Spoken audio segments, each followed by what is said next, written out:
ইরানকে এক রাতেই ধ্বংস করার হুমকি ট্রাম্পের। মার্কিন প্রেসিডেন্টকে আত্মসমর্পণ করতে ২০ ঘন্টা সময় বেঁধে দিল ইরান।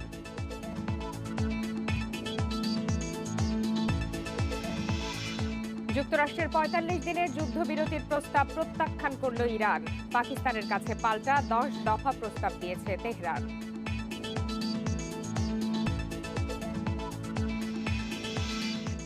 ইরানে যুক্তরাষ্ট্র ও ইসরায়েলের হামলায় আরও ১৫ জন নিহত। ইরানিদের ট্রেন থেকে দূরে থাকতে সতর্কতা জারি ইসরায়েলের।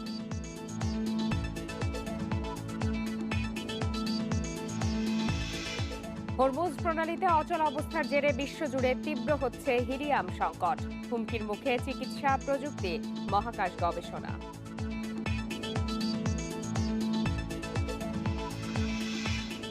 হরমুজের পর এবার বাব আল মান্দেব প্রণালী বন্ধের হুমকি ইরানের। বিশ্ব অর্থনীতিতে ভয়াবহ বিপর্যয়ের আশঙ্কা বিশ্লেষকদের।